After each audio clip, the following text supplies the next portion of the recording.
tiempos que nosotros estamos viviendo, necesitamos comprender que la Biblia es un libro de poder. Lo vuelvo a repetir.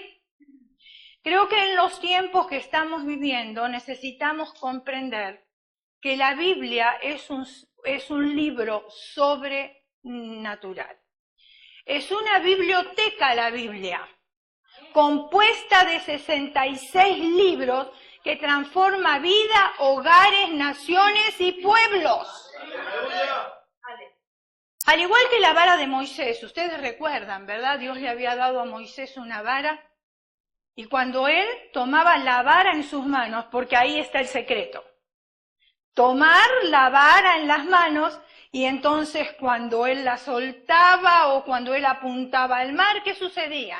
Cosas sobrenaturales. Ahora, para nosotros es exactamente lo mismo. Necesitamos tomar la palabra de Dios en nuestras manos, porque si la tenemos guardada en un lugar, nunca va a ser un libro sobrenatural para nuestras vidas. Lo mismo que sucedía con Moisés. Si él hubiese dejado la vara tirada en el piso, guardada en la casa, entonces no hubiese habido poder sobrenatural. ¿Qué es sobrenatural? ¿Qué creen ustedes que es sobrenatural? Yo lo busqué la definición, porque muchas veces lo decimos, pero nos cuesta quizás también explicarlo cuando alguien nos pregunta. Lo entendemos, pero a lo mejor no lo podemos explicar. Entonces, sobrenatural significa que no pertenece al mundo terrenal. Sencillo, entendible. Algo sobrenatural no pertenece a este mundo. ¿Dónde pertenece? Al otro mundo, ¿verdad? Al mundo divino.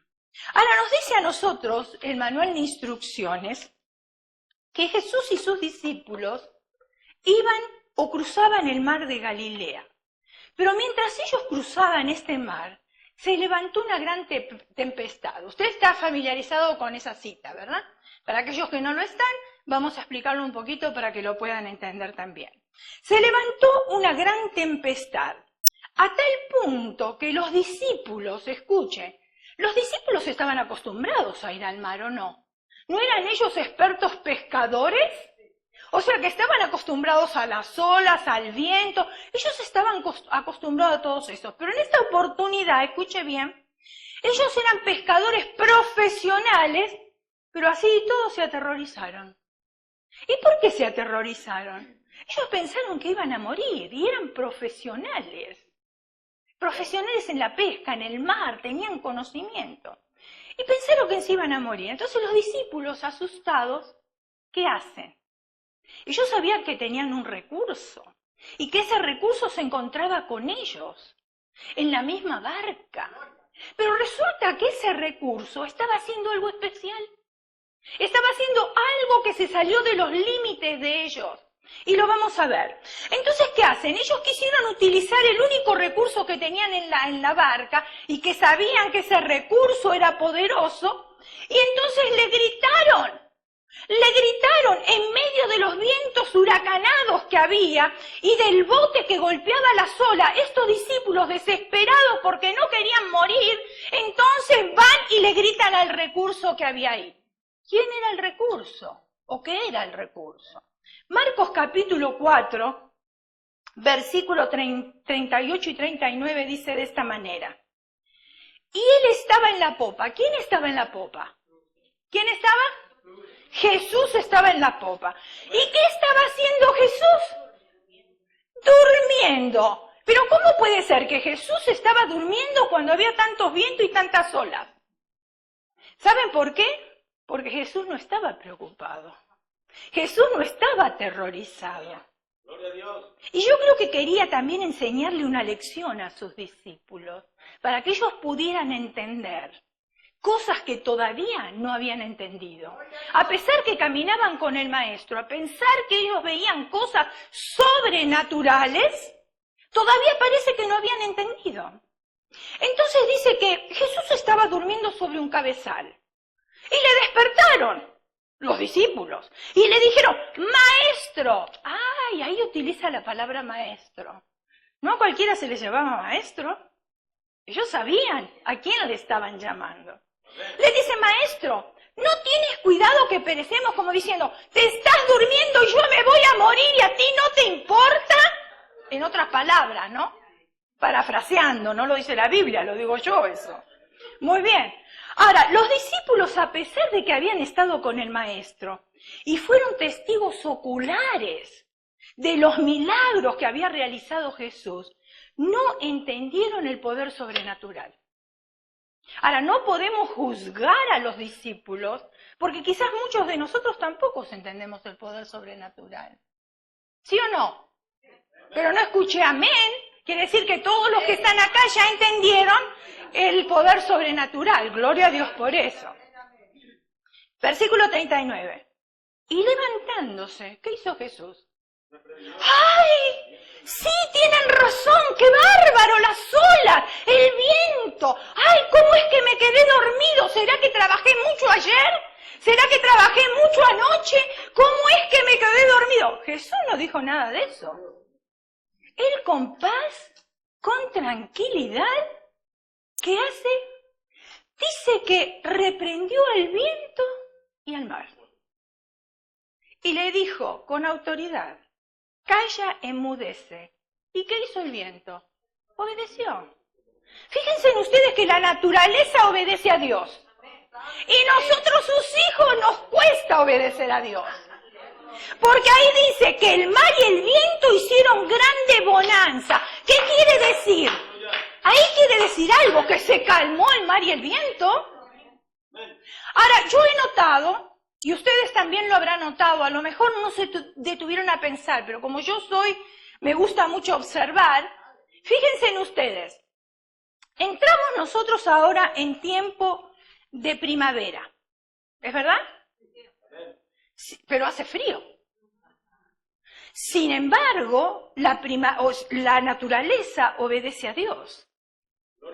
Y comienzan ¿a qué? A brotar las flores, los pajaritos comienzan a hacer sus nidos, comienzan a nacer los pájaros. Pero hace frío, ¿no es que en primavera suceden todas estas cosas? No importa si hace frío o calor, pero la naturaleza obedece. Es tiempo de primavera, así caiga nieve, de todas maneras los brotes de los árboles van a salir. Y van a empezar a sacar hojas nuevas y hojas verdes. Y vemos nosotros colores. La verdad que el Señor es aparte de un tremendo arquitecto, es un decorador tremendo. Porque vemos diferentes flores, diferentes colores que sobresalen a nuestros ojos y nos quedamos impactados. Llega el invierno, todavía hace calor, pero sin embargo las hojas se secan y las hojas se caen, porque ya Dios le dio la autoridad a la naturaleza de que tenían que caerse las hojas y se tenían que secar en tiempo de invierno.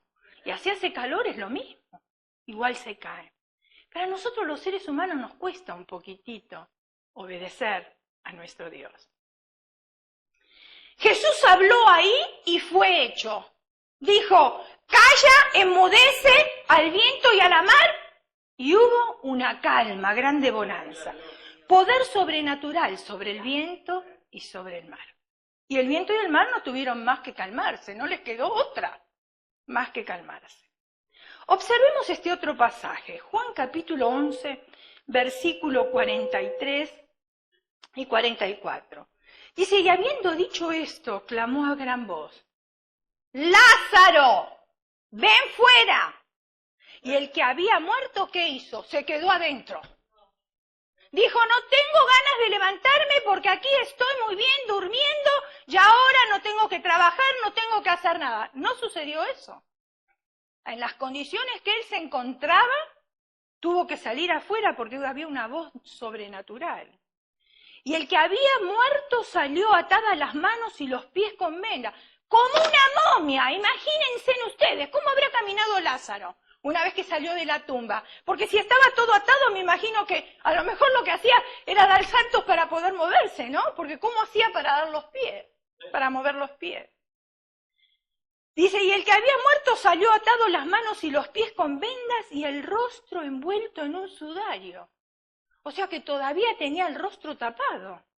Le dijo, desatadle y dejarle ir. Jesús habló y fue hecho poder sobrenatural sobre la muerte. Prestemos atención a este otro pasaje, Lucas, capítulo 5, versículos 12 y 13. Dice, sucedió que estando él en una de las ciudades se presentó un hombre lleno de lepra, el cual viendo a Jesús se postró con el rostro en tierra y le rogó, diciendo, Señor, si tú quieres puedes limpiarme. Entonces extendiendo él la mano le tocó diciendo, ¿qué le dijo? Quiero, sé limpio, y al instante la lepra se fue de él. Aquellos que conocemos un poquitito la historia, que conocemos el relato bíblico, sabemos que a los leprosos se veían forzados ellos a vivir fuera de la ciudad, no podían estar mezclados con las personas que no tenían lepra, en una colonia aislada hasta que ellos murieran. Qué triste, ¿no? Triste condición. Misericordiosamente ponían fin a su penoso sufrimiento, esperando la muerte. Sin embargo, un leproso, de alguna manera, se las arregló para llegar a Jesús y hacer una sencilla declaración.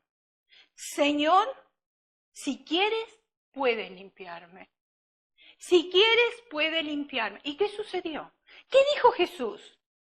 ¿Qué le dijo Jesús? Si quiero, sé limpio.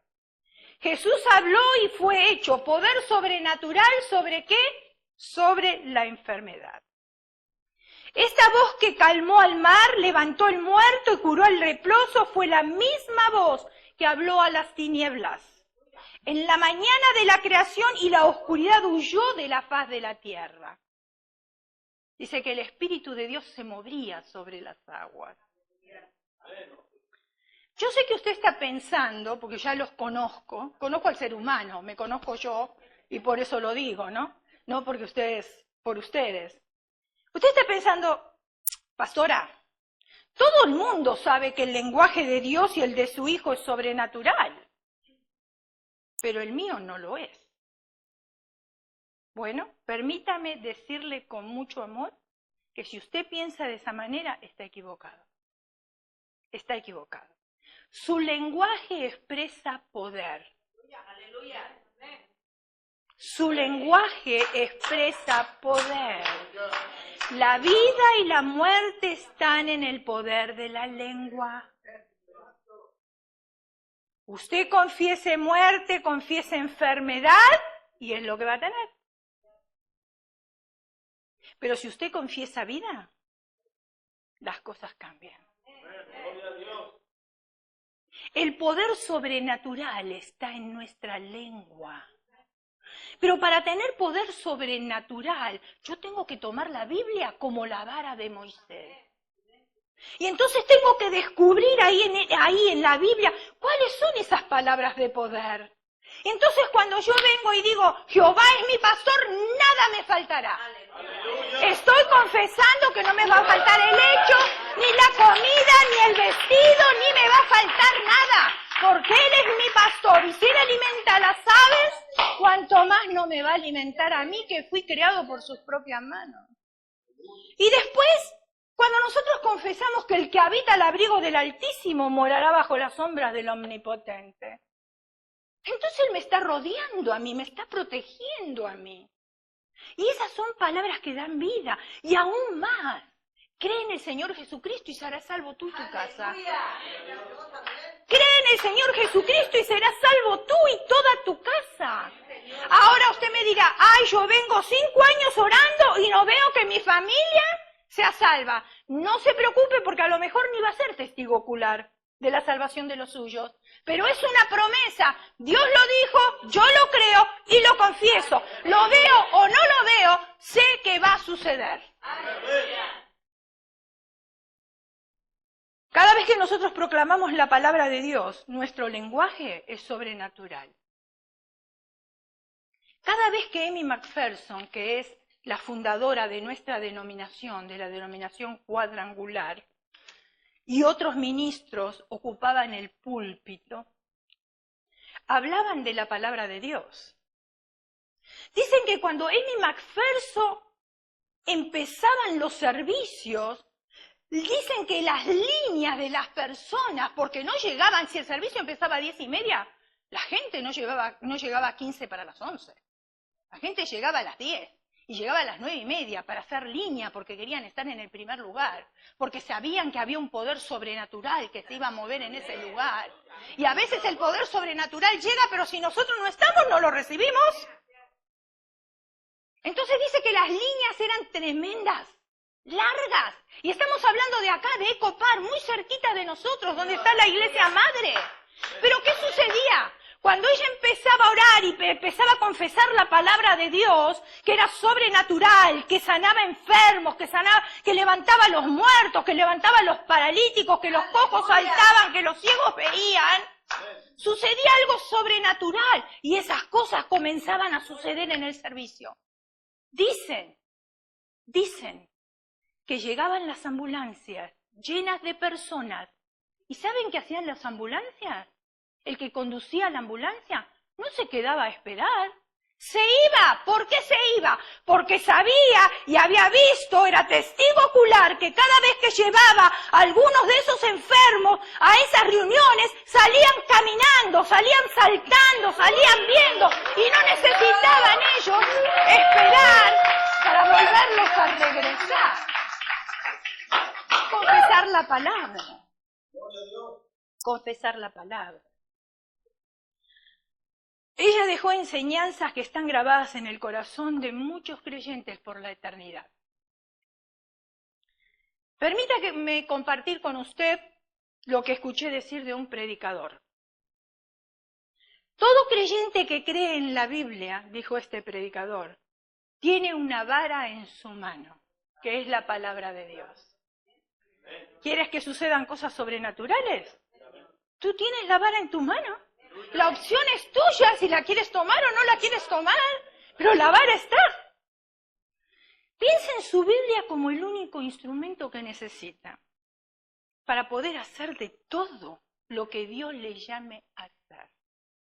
Dios nunca le va a llamar a hacer algo que Él no le capacite primero y lo sostenga. Dios lo va a llamar porque ve en usted cualidades, ve en usted y le da dones para que usted lo ponga a su servicio. Y Él va capacitando.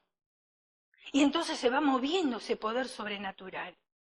Lo primero que nosotros necesitamos comprender es que la palabra de Dios, la Biblia, es un libro sobrenatural. Al igual que la vara de Moisés, tiene mucho poder. Yo estoy leyendo la Biblia todos los años, pero ya van 2 años que pude leer la Biblia 2 veces en el año. Ya estoy en el mes de febrero del próximo año. Y cuando termine voy a empezar de nuevo y así. Y cada vez que la leo, descubro palabras diferentes que el año pasado me habían pasado por alto. Y yo dije, pero qué bruta, la leí y me pasó por alto. ¿Cómo puede ser? No puede ser esto. Tenía que haberla visto. ¿Por qué la veo este año y no la vi el año pasado? Bueno, porque el año pasado me imagino que yo no tenía la necesidad de este año. Entonces Dios nos habla y se revela a nosotros de acuerdo a las necesidades que nosotros vamos teniendo. Por eso la Biblia no es un libro de historia que yo lo leo ahora y ya no lo vuelvo a leer. Mire, cuando yo acepté a Cristo como mi Salvador personal, en la iglesia donde nosotros nos convertimos, el pastor... Ay, perdonen, pero yo me estoy cocinando aquí. El pastor, un maestro de la palabra, puse uno solo, para que ustedes no se... Un poquito para ustedes, un poquito para mí. El pastor, un excelente maestro de la palabra. Mire, él abría el saco y aquí en el bolsillo tenía todos los markers de diferentes colores. Y yo me acostumbré a eso, porque con él crecí. Entonces agarró el marker y marcó la Biblia. Y él nos enseñaba a hacer esas cosas. Era una escuela, tremendo, tremendo. ¿Por qué? Porque una vez cuando yo necesito leer esas palabras, otra vez salen. ¿Por qué? Porque están resaltadas en amarillo, en rosado, en verde. El color que a usted le guste, usted marque la Biblia, no se preocupe por eso. pero usted la tiene ahí. Otra cosa que yo aprendí, que cuando busco una palabra, hermano, yo me lo anoto en la Biblia. Sea que me lo anoto en la misma página o lo anoto en un self-stick. ¿Por qué? Porque mi mente es frágil, la de ustedes será muy inteligente, la mía no. Y como es frágil y se me olvida, entonces cuando yo la necesito voy de nuevo y ahí ya tengo y no tengo que andar buscando. Mi esposo se ríe porque yo todo lo busco en Google. ¿Por qué lo busco en Google? ¿Porque tengo el smartphone? No. Porque a mí Google para mí es un diccionario. Y en vez de ir a mi casa y esperar y buscar en la computadora o buscar un diccionario, directamente yo busco de ahí la palabra y ya la tengo. Entonces algunos dicen, todo lo puedo en Google, que me enseña. No voy a decir que me fortalece, porque no me fortalece, pero me enseña.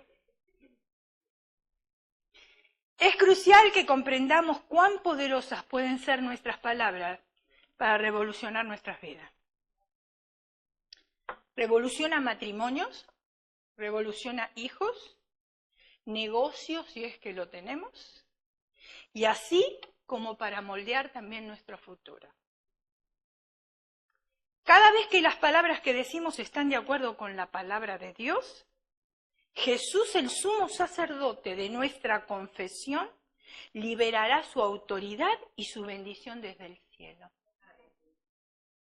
Pero a veces no recibimos las bendiciones porque nosotros las detenemos. No porque Jesús no la quiera mandar. Y a veces decimos, pero ¿por qué el hermano recibe tantas bendiciones y yo no estoy recibiendo?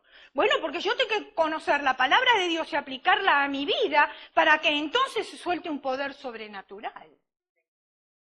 La palabra de Dios nos enseña a nosotros cómo vivir diariamente. Es un libro práctico que me enseña a mí a vivir todos los días lo que debo hacer y lo que no debo hacer. Cuando yo encuentro, porque muchos dicen, no, yo no quiero leer la Biblia porque es un libro de prohibición. Déjeme decirle que no es un libro de prohibición, porque a mí me dice todo me está permitido, quiere decir que no me lo prohíbe, pero después me aconseja que no todo me conviene. Entonces, si yo soy un fumador y en las cajetillas de cigarrillo el mismo fabricante está diciendo que eso produce cáncer, pero yo quiero ser necio y quiero seguir fumando, echando humo, perdón, lo dije en italiano, echando humo y también quemando mi dinero, yo lo puedo hacer. Ah, pero después me tengo que atener a las consecuencias, ¿o no? Claro. Ahora, ¿me está permitido tomarme un vasito de vino? Antiguamente el vino lo usaban como medicina. Por eso Pablo le dice a Timoteo, por causa de tu estómago, tómate un poco de vino. Ahora, una cosa es tomar un poco de vino y otra cosa es bajarme 2 botellas. Son 2 cosas diferentes. Entonces después ya entro en otro problema, porque ahora si yo no tengo autoridad sobre la bebida, ¿qué sucede? Empiezo y tomo y tomo y tomo y después tengo cirrosis. O sea, la Biblia me lo dice, te está permitido, pero si haces uso, no hagas abuso, porque no todo conviene. Si tenemos un negocio, usted tiene un negocio, supongamos que quiere un socio o está buscando un socio. Le estoy hablando palabra, porque estoy buscando un socio. Ay, pero ¿saben qué? A ver, voy a mirar aquí quién me cae bien. Y ese que me cae bien y que tiene a lo mejor, I don't know. A ver, quizás mi negocio necesite $2.000. Pero el hermano tiene $2.000. O una visita que yo tiene $2.000. Estuvimos hablando y bueno, tenemos conexión. Pero resulta que uno de los dos no tiene al Señor en su corazón. ¿Y qué dice la Biblia? No unáis en yugo desigual con el incrédulo. ¿Yo lo puedo hacer? Claro que lo puedo hacer, ¿por qué no?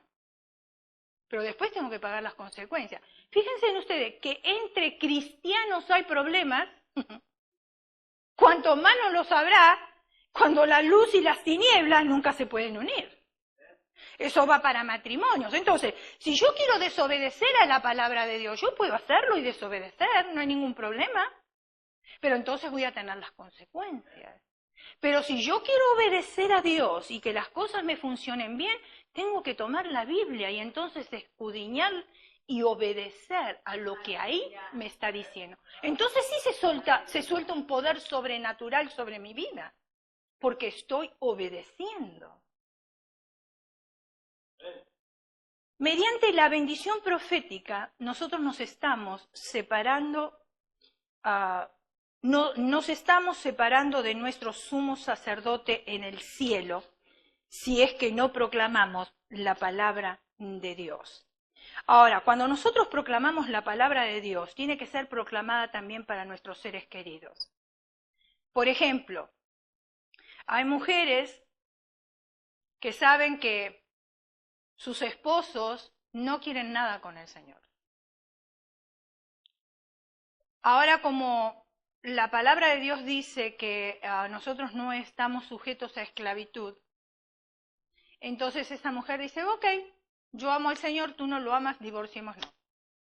¿Es eso lo que la palabra de Dios nos está aconsejando? No. Porque dice la palabra de Dios que si hay uno de los dos que es incrédulo, el otro tiene que hacer todo lo posible. ¿Para qué? Para que el otro conozca al Señor, aquel que es incrédulo. ¿Cómo lo va a hacer? Porque mire, yo he conocido mujeres que quieren convertir a sus maridos y nadie convierte a nadie, porque yo no me puedo convertir ni yo misma. Entonces nadie convierte a nadie. Pero creen, porque se creen que son súper holy, porque están en las reuniones de oración, porque están todos los días en el servicio, porque están evangelizando, porque están ganando almas para Cristo, pero después usted va a la casa está toda desordenada, la ropa sin lavar, la comida sin hacer, los niños desatendidos. ¿Eso es lo que Dios quiere para nosotros?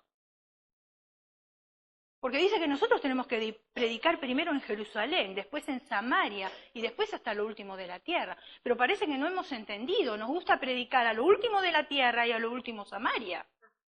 Y en Jerusalén. Y Jerusalén, se me está haciendo un trabalengua, Jerusalén es nuestro hogar. Es ahí mismo. Entonces, yo he conocido mujeres que quieren convertir a sus esposos y entonces agarran un versículo de condenación y se lo ponen al ladito del plato de comida. ¿Usted cree que a ese hombre se le va a indigestar la comida? No necesita un versículo de condenación. Y después se lo pone en la billetera, porque así cuando la abre, ahí lo vuelve a encontrar. Esa no es la manera de poder evangelizar. La manera de poder evangelizar es como dice la Biblia, mis hermanas, escuchen bien.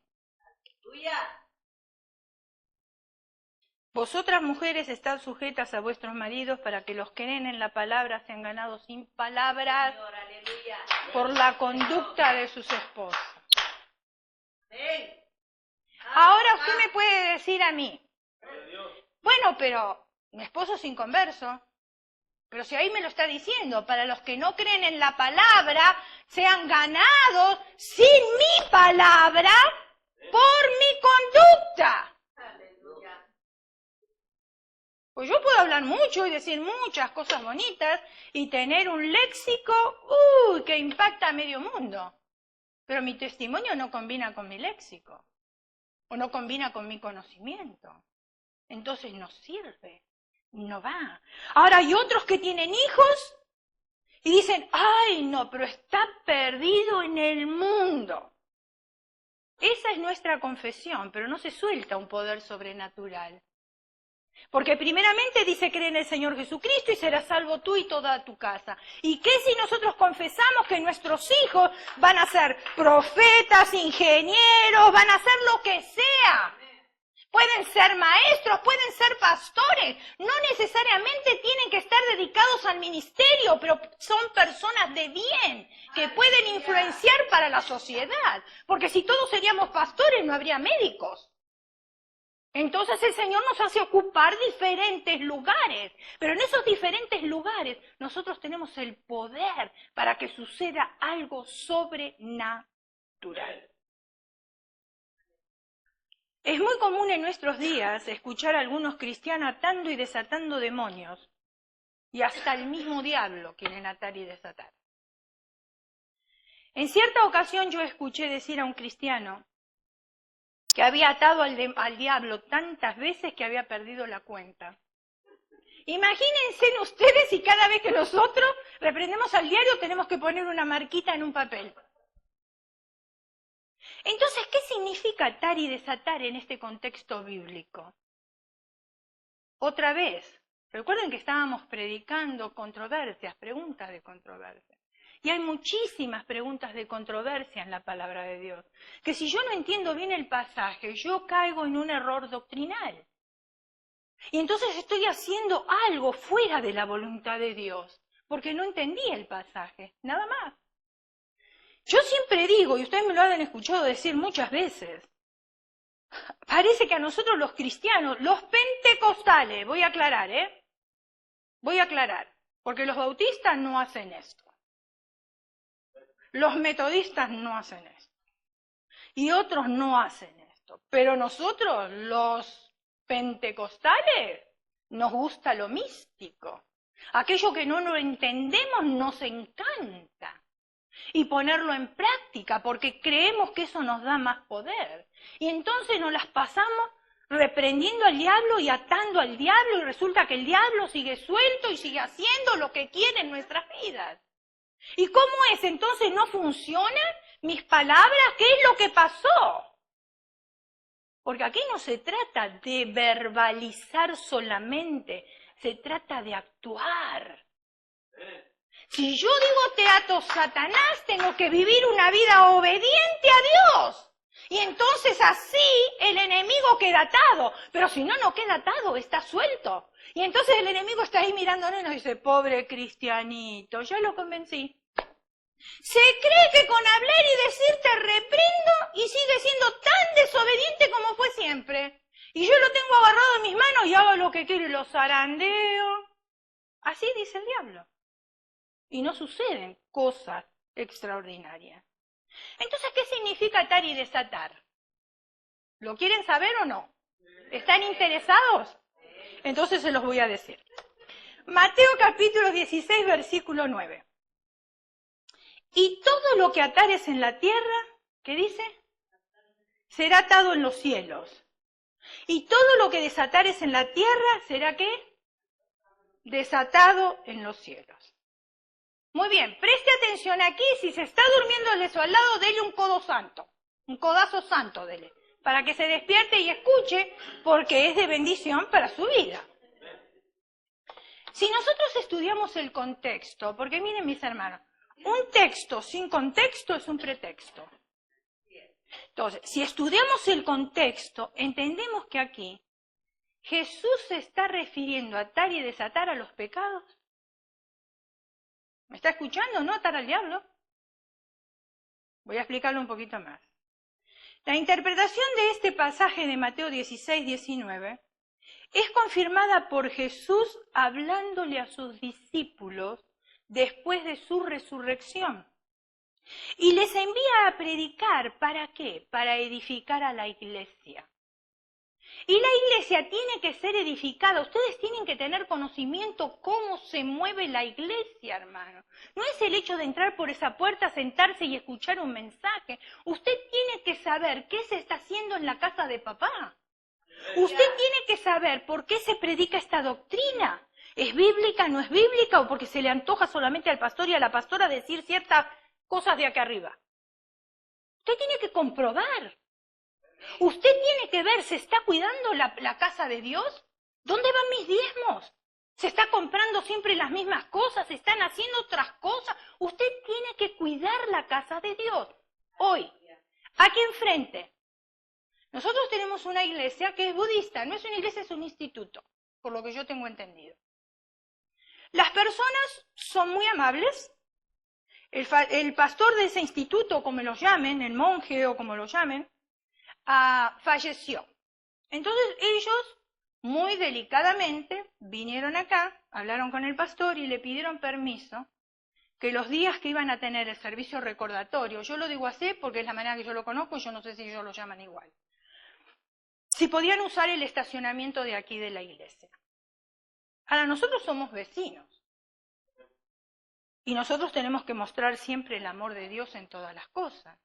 No hubo problema en prestarles el estacionamiento, si de todas maneras venían a estacionar acá y se iban a hacer el servicio recordatorio en su iglesia, no aquí, porque entonces las cosas hubiesen cambiado, ¿no es cierto?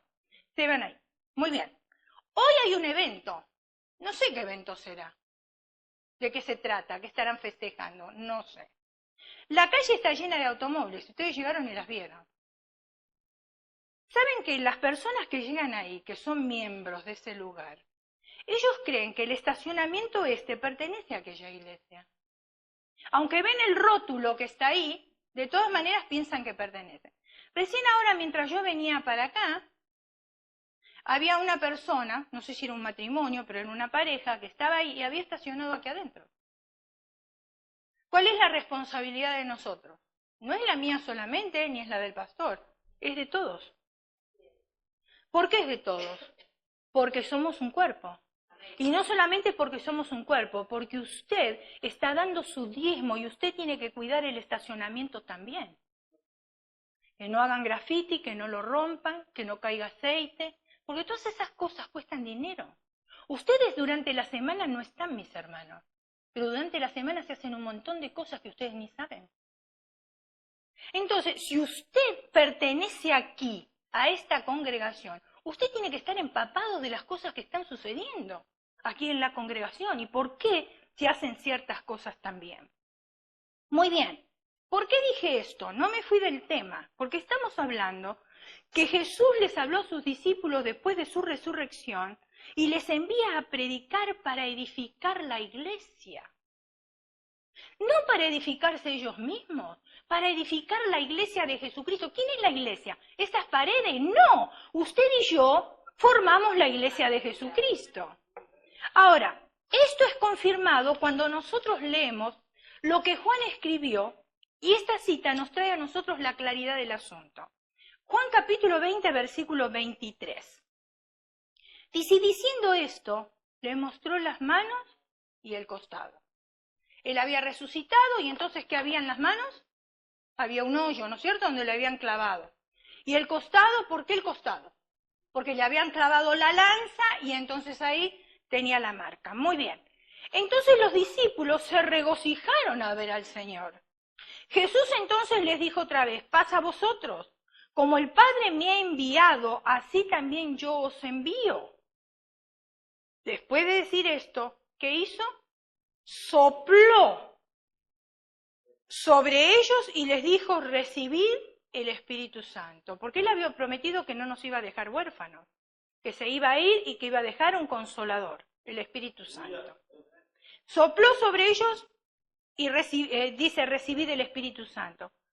Escuchen aquí ahora, ahí viene lo que estábamos hablando. A quienes perdonéis los pecados, estos les serán perdonados. A quienes retengáis los pecados, estos les serán retenidos. Voy a explicarlo un poquito más. Los discípulos fueron enviados a predicar y Jesús le dijo, como el Padre me envió a mí, yo los envío a ustedes. Cuando Jesús sopla sobre ellos, reciben el Espíritu Santo. Luego fueron llenos de poder, ¿para qué? Para completar esta tarea. Por eso necesitamos la llenura del Espíritu Santo. Y la llenura del Espíritu Santo es diferente al bautismo del Espíritu Santo, hermano. Porque la llenura la necesitamos constantemente. El bautismo del Espíritu Santo es un don dado por Dios a nosotros que lo anhelamos y lo recibimos una vez.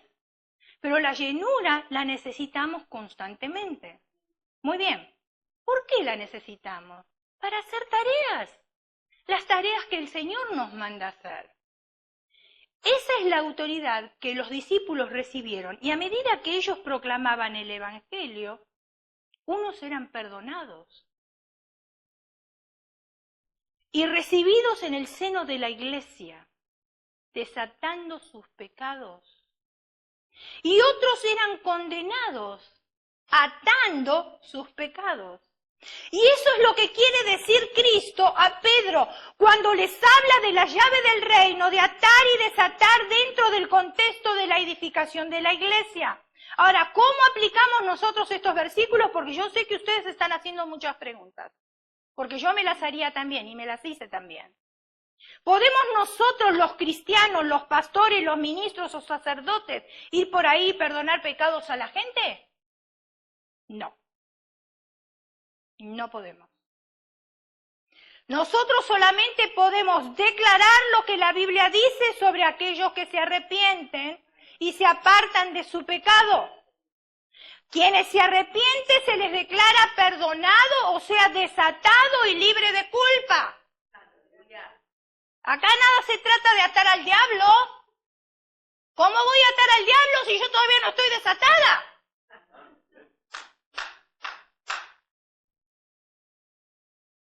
A quienes no se arrepiente, se declara no perdonado. Pero no es que lo declaramos nosotros, lo declara la palabra de Dios. Porque eso es para mí también. Si yo no me arrepiento, es exactamente lo mismo. Entonces dice ahí que hay que tenerlo. ¿Por qué? Por gentil y publicano. ¡Wow! Voy a compartir otras citas para que podamos entenderlo mejor. Hechos capítulo 5, versículo del 1 al 10, un pasaje muy conocido. Pero cierto hombre llamado Ananías, con Zafira su mujer, vendió una heredad y sustrajo del precio, sabiéndolo también su mujer. Una joyita de matrimonio estos dos, ¿eh? Ah, sí, tremendos. Y trayendo solo una parte, la puso a los pies de los apóstoles. Y dijo Pedro, ahí está, Pedro lleno del Espíritu Santo. Dijo Pedro, Ananías, ¿por qué llenó Satanás tu corazón para que mintieses al Espíritu Santo? Es fácil discernir cuando alguien está mintiendo. ¿Quién cree que la influencia de dónde viene? ¿Viene de Dios? ¿De dónde viene? Del enemigo. Y como nuestra carne es débil, presta oído, presta atención. Y especialmente cuando se trata de dinero, hermanos. Especialmente. Porque dinero para la obra de Dios nunca tenemos y nunca podemos. Pero para comprar una crema para las arrugas, sí tenemos dinero. Y lo más triste que dice crema para las arrugas, no para quitarle las arrugas, sino para que le aumente las arrugas. Crema para las arrugas. Pero ahí nosotros vamos y la compramos. Cuando vamos a hacer una compra, yo creo que lo tenemos que pensar 10 veces. Porque tenemos la tendencia de comprar atropelladamente. Y después, ¿dónde lo tenemos guardado? En el garage. Porque no nos sirvió para nada. Y gastamos el dinero. Pero después, cuando hay que poner para el Señor, no tenemos. Entonces dice ahí, y trayéndolo solo una parte, la puso a los pies de los apóstoles. Porque en aquel entonces la iglesia todo daban a los apóstoles.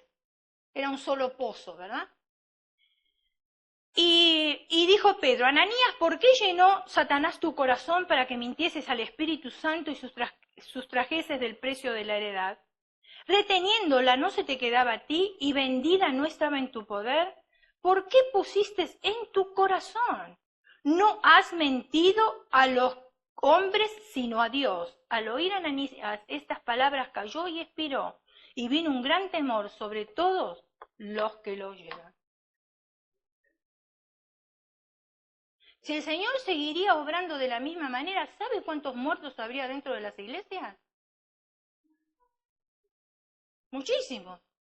Todos los servicios tendríamos que estar sacando muertos. Creo que sería más el entretenimiento de sacar muertos que de predicar la palabra. Ahora, fíjense qué joyita. Porque ahí le dice, tú la vendiste, era tuya, tú la tenías, tú podías haber decidido, ¿para qué mentiste? ¿Para qué mentiste? Entonces fíjense en lo que pasó. Y levantándose los jóvenes, versículo 6, lo envolvieron y sacándolo lo sepultaron. pasado un lapso como de 3 horas. Fíjense en que esta mujer quedó viuda por 3 horas nada más. Porque pasaron 3 horas, ¿no? Dice la Biblia. ¿Usted conoció otra viuda que por un lapso de 3 horas quedó viuda? Sucedió que entró su mujer, ¿la mujer de quién? No sabiendo lo que había acontecido. Claro, porque ella fue después. Entonces Pedro le dijo, dime, ¿vendisteis en tanto la heredad? Y ella dijo, sí. Ah, porque la joyita de ese matrimonio ya habían quedado de acuerdo en la casa, en mentir los dos. Sí, en tanto. Y Pedro le dijo, ¿por qué convinisteis en tentar al Espíritu del Señor?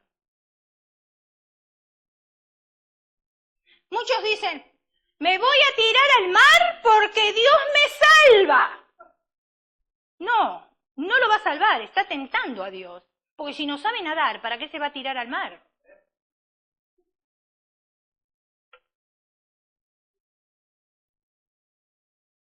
Pedro le dijo, ¿por qué convinisteis en tentar al Espíritu del Señor? He aquí a la puerta a los pies de los que han sepultado a tu marido.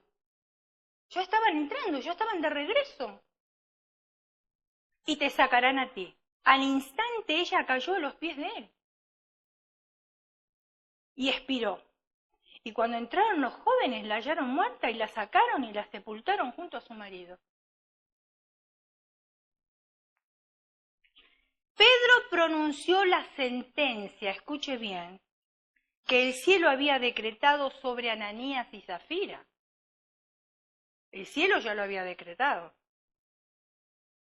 La falta de arrepentimiento de ellos, de esta joyita de matrimonio, que no tenemos nada que aprender de ellos, los ató en la tierra y también los ató ¿dónde? En el cielo. Veamos otro pasaje. Hechos capítulo 10, versículo 44 al 47. Mientras aún hablaba Pedro estas palabras, el Espíritu Santo cayó sobre todos los que oían el discurso. ¿Ustedes se acuerdan? El aposento alto habían ido para recibir el Espíritu Santo. Estaban todos unánimes. Versículo 45. Y los fieles de la circuncisión que habían venido con Pedro se quedaron atónitos de que también sobre los gentiles se derramase el don del Espíritu Santo. ¿Los gentiles eran qué? Inconversos. Pedro anunció a la casa de Cornelio que habían sido perdonados en el cielo luego de recibir a Cristo.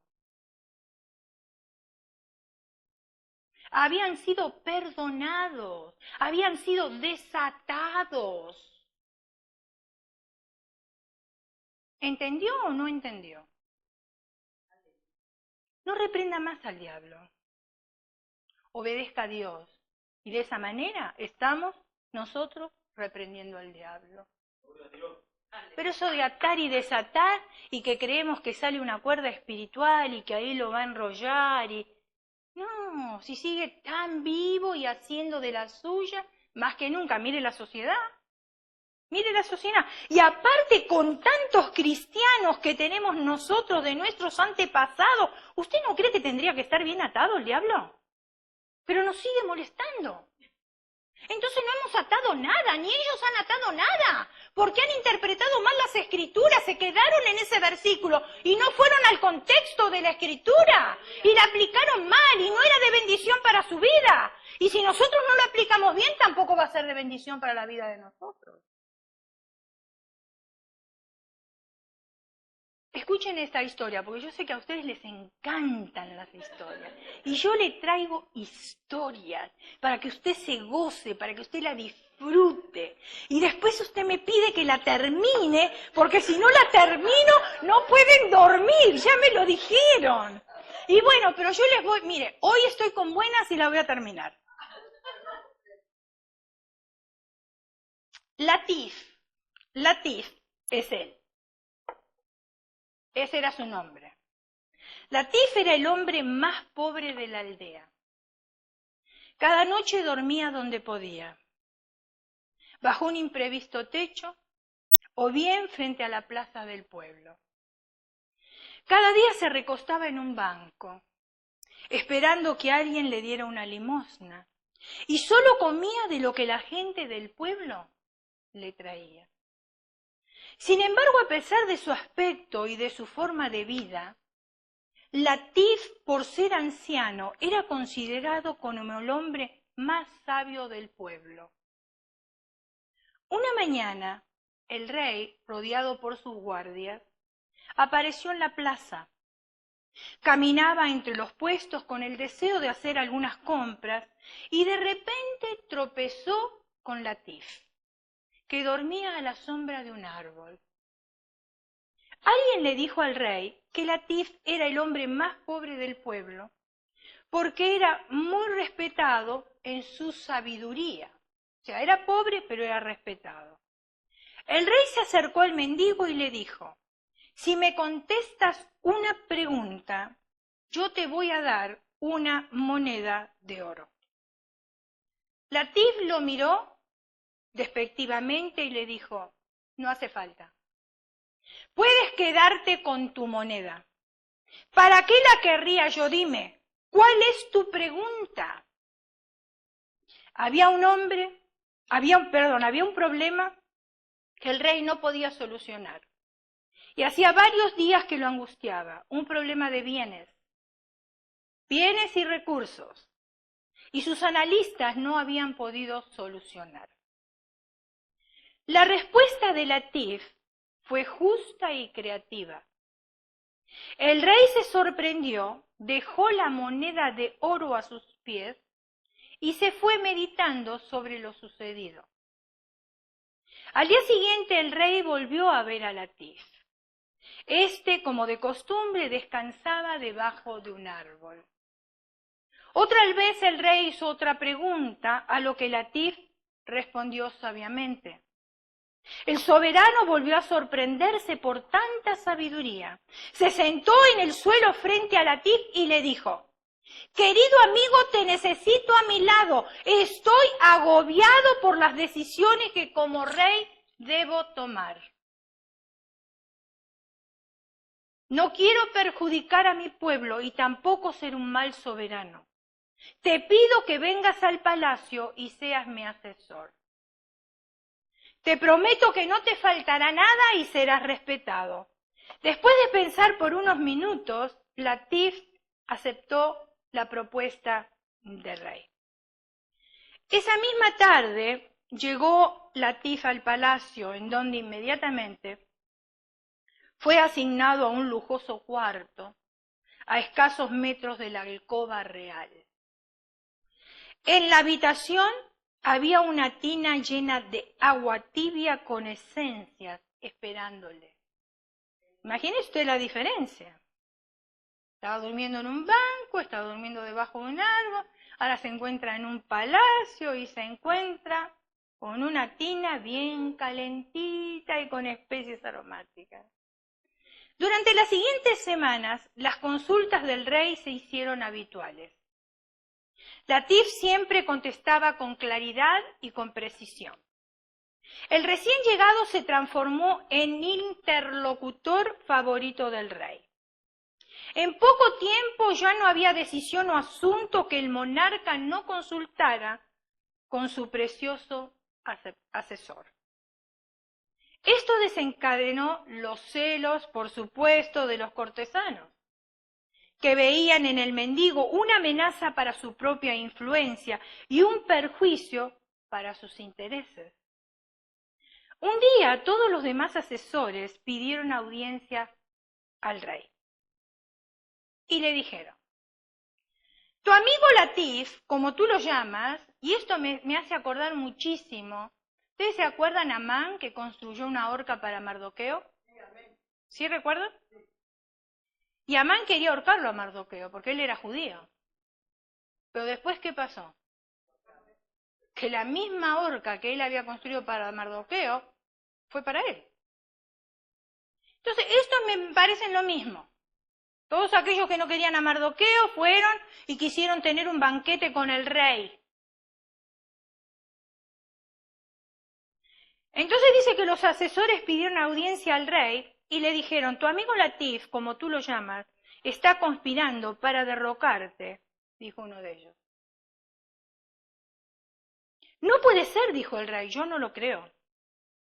Puedes confirmarlo tú mismo, dijeron otros.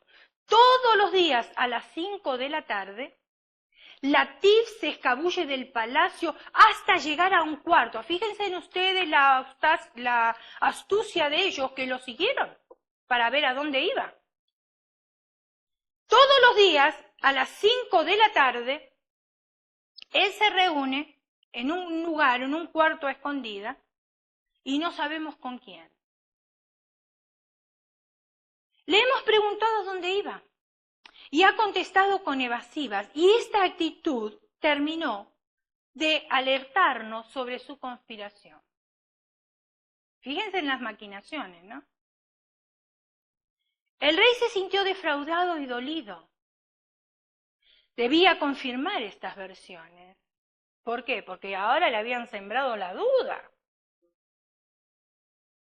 Esa tarde, en el horario previsto, lo aguardaba oculto en el recodo de una escalera, el rey, Latif. Desde allí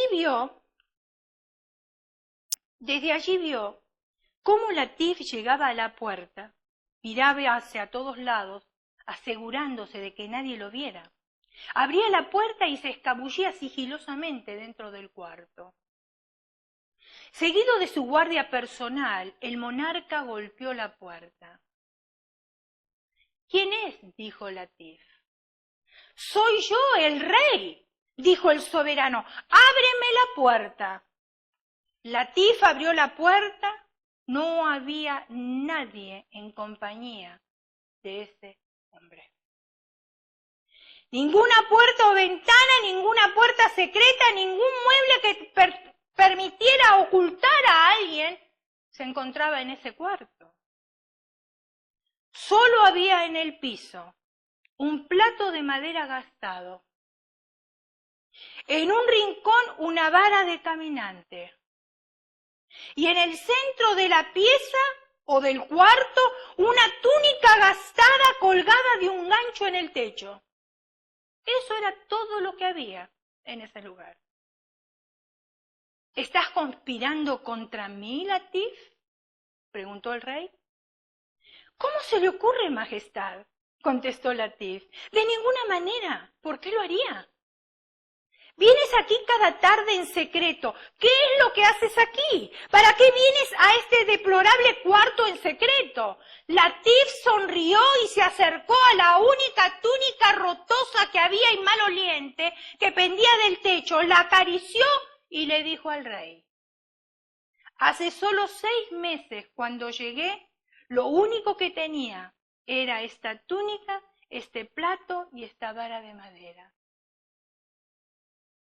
Hace 6 meses cuando llegué al palacio, mis pertenencias eran estas 3 cosas. Ahora me siento tan cómodo con la ropa que he visto. Es tan confortable la cama en la cual duermo, es tan halagador el respeto de los demás y tan fascinante poder que guarda mi lugar a tu lado. Que vengo cada día para estar seguro de no olvidarme de quién soy y de dónde vine. Qué tremendo, ¿no? Cada día reviso mi vida para no olvidarme quién soy y de dónde vengo. Dios está esperando escuchar de usted y de mí, de nosotros, antes de liberar su poder para implementar en nosotros el lenguaje divino. Tenemos que hablar. Hermano, cuando se ora por el bautismo del Espíritu Santo, si usted no abre su boca, no va a recibir nada. ¿Usted cree que va a bajar el Señor del cielo y le va a abrir la boca así? No. Usted la tiene que abrir. La responsabilidad es suya, la responsabilidad es mía. Y el Señor quiere escuchar de nosotros antes de implementar el lenguaje divino. Si yo no voy y agarro la Biblia y creo que la Biblia es un libro sobrenatural, ¿Cómo voy a implementar el lenguaje divino? Voy a implementar el lenguaje del mundo. Nosotros decimos cuando nos vemos, hay discernimiento de espíritu, ¿o no? Entre nosotros así hablamos. ¿Pero qué dice el mundo? Estamos en la misma página. Tenemos la misma vibra. Ese no es el lenguaje de Dios. El lenguaje de Dios es totalmente diferente. Pero ¿cómo lo vamos a implementar nosotros si nosotros no le decimos a Dios, no le decimos a Él, no buscamos en su palabra? Porque dice escudriñar las Escrituras porque ellas dan testimonio de mí. El Señor nunca va a bajar para hablarnos de una manera audible. Yo tengo que buscar, yo tengo que escudriñar. Cuando el Señor ve que yo escudriño, que yo busco su presencia, que yo le busco a Él, entonces ahí Él empieza a implementar el lenguaje divino. Necesitamos comprender que la Biblia es un libro sobrenatural. Y todo creyente que cree en la Biblia tiene una vara en su mano que es la palabra de Dios. La pregunta es esto, y los dejo con esta pregunta. ¿Quieres la vara o no la quieres? Todos dijeron que sí, ¿verdad? Bueno, yo a ustedes los voy a confrontar. La semana que viene, cuando los encuentro, les voy a hacer una pregunta. Y me voy a dar cuenta si realmente ustedes tomaron la vara o no. ¿Quieren que lo haga o no? Si ustedes no quieren, yo no lo hago. Es para beneficio de ustedes. ¿Están dispuestos? ¿Están dispuestos?